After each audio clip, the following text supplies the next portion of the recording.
అరాచక ప్రభుత్వం. నేను మీకు భరోసా ఇస్తున్నా, ఒక ఎన్నికలకు కాదు, ఒక తరం కోసం. అక్కడ రెడ్ టీ షర్ట్ వేసుకుని చిన్న బ్లూ ప్యాంట్ వేసుకుని చూస్తున్న ఆ బిడ్డ భవిష్యత్తు కోసం, మీ భవిష్యత్తు కోసం, మీ అందరి కోసం వచ్చాం. ఇది నా కోసం కాదు, మీకోసం నిలబడతాం, మీకోసం కొట్లాడతాం.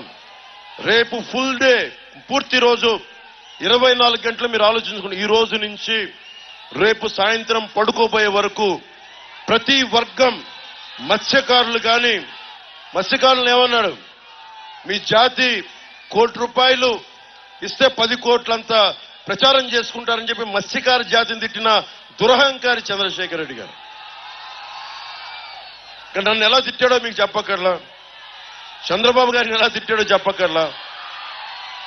చంద్రశేఖర్ రెడ్డి గుర్తుపెట్టుకో, నీ సంగతి నేనే చూస్తాను, ప్రత్యేకంగా చెప్తాను.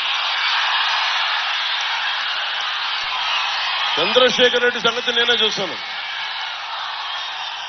ఎవరు పట్టించుకున్నా లేదో తెలియదు కానీ నువ్వు నన్ను అన్నందుకు కాదు చంద్రశేఖర్ రెడ్డి, గుర్తుపెట్టుకో.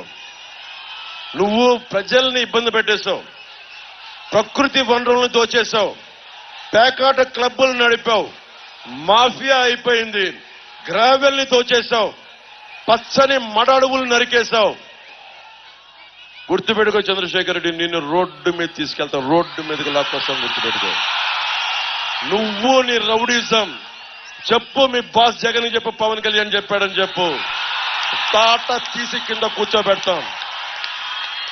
ఇప్పుడు వెళ్ళి అతను పిఠాపురంలో చేస్తున్నాడు నా మీద, వెళ్ళి ఉప్పాడులో ఏం చేస్తాడు?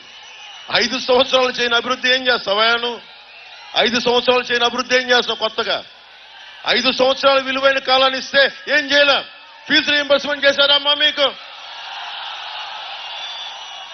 Fee reimbursement చేయలేనాడు. 2300 కోట్లు రంగులు వేయడానికి, రంగులు తీయడానికి తీసుకున్నాడు ఈ వ్యక్తులు. మనకేం చేస్తారమ్మా వీళ్ళు? మత్స్యకారులకి ఏం చేస్తారు? దళిత సామాజిక వర్గానికి ఏం చేస్తారు? బీసీలకి ఏం చేస్తారు? చూశారు కదా, కుల జాతి మనకి ఆధిపత్య అహంకారంతో ఎలా తిట్టారో మీకు తెలుసు. మనకి మత్స్యకారుల సమాజ వర్గాన్ని నువ్వు చొక్కా తీకు, నాకు చొక్కా చేసి సరిపోదు. ఈ పోస్చరింగ్ కాదు నాకు కావాల్సింది. రౌడీజామునికి ఎదురెళ్ళాలి మీరు. సలసల రక్తం కాగాలి గుండాలను చూస్తే. గుండాలను చూస్తే నిన్ను చూసి భయపడాలి చంద్రశేఖర్ రెడ్డి. ఆ స్థాయికి వెళ్ళి నువ్వు. అందుకని మీరు ఆలోచించి నిర్ణయం తీసుకోండి. నేను దశాబ్ద కాలంగా అన్ని అరిచి గొంతు నెప్పి పుట్టేలా చెప్పా. భవిష్యత్తు ఇంకా నా కోపం లేదు, కోపం మీకు రావాలి. ఆ కోపాన్ని మీరు ఓట్ల ద్వారా చూపించాలి.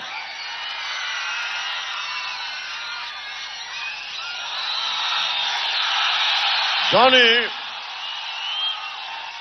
ఇప్పుడు నాకు జానీ సినిమా చేస్తున్నప్పుడు కనిపించాడు.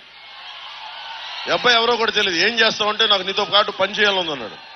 ఎక్కడి నుంచి వచ్చాడు? నెల్లూరు నుంచి. తను నాకు ముస్లిం అని కూడా తెలియదు.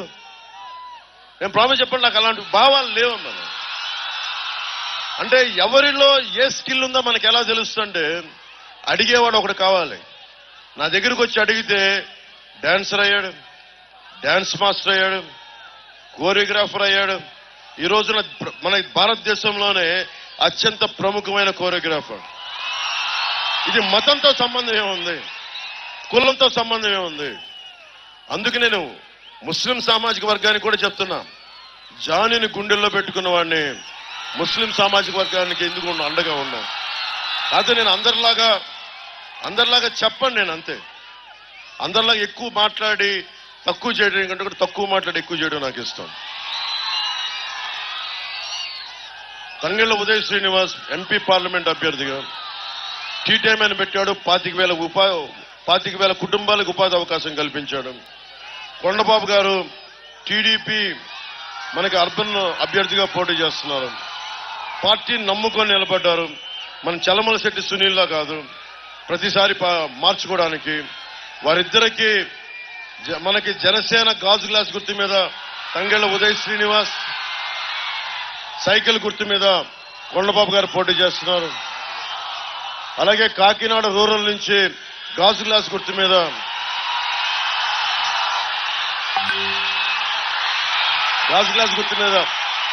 పంతం నానాజీ గారు పోటీ చేస్తున్నారు. వారందరినీ భారీ మెజారిటీతో గెలిపించండి. ధర్మందే విజయం, పొత్తుదే గెలుపు, కూటమిదే పీఠం, కూటమిదే పీఠం. ఒకే ఒక్క కవితా పంక్తులు వినిపించి సెలవు తీసుకుంటాను. జగన్ చూసి భయపడ్డారు, వైసీపీ చంద్రశేఖర్ రెడ్డిని చూసి భయపడ్డారు, మాఫియా సామ్రాజ్యాన్ని చూసి భయపడ్డారు. మీకు గుండెలో ధైర్యాన్నిచ్చి ఒక కవిత చెప్తాను. రాహువు పట్టిన పట్టొక సెకండు అఖండమైన లోక బాంధవుడు అసలే లేకుండా పోతారా? మూర్ఖుడు గడియారంలో ముళ్ళు కదలని కంటే ధరాగమనమంతటితో తల కింద అయిపోతుందా? కుటిలాత్మల కూటమికి ఒక త్రుటి కాలం చేయమొస్తే విశ్వ సృష్టి పరిణామం విచ్ఛిన్నమవుతుందా? దళితు లోకమేకంగా దారి కడ్డంగా నిలుచుంటే నరజాతి ప్రస్థానం పరిసమాప్తం అవుతుందా? వైసీపీ రాహువులాగా 5 సంవత్సరాలు పట్టింది, తొలగిపోతోంది. ఉదయించే కొత్త తరం వస్తుంది, ఉదయించే కూటమి వస్తుంది, కొత్త పాట వేస్తుంది, బంగారు భవిష్యత్తు వేస్తుంది అని తెలుసుకుంటూ మీ అందరికీ ఆశీస్సులు కోరుకుంటూ మా అభ్యర్థులందరికీ, కూటమి అభ్యర్థుల్ని, రాష్ట్రం మొత్తంలో ఉన్న జనసేన మద్దతుదారులు, జన సైనికులు, వీర మహిళలు, తెలుగుదేశం కార్యకర్తలు, తెలుగుదేశం మద్దతుదారులు అందరూ, బీజేపీ కార్యకర్తలు, బీజేపీ నాయకులందరూ మద్దతు తెలిపి కూటమికి అఖండ విజయం కల్పించాల్సిన కోరుకుంటూ సెలవు తీసుకున్నాను. Hello AP, hello AP, hello AP, hello AP, hello AP. Bye bye, bye bye, bye bye.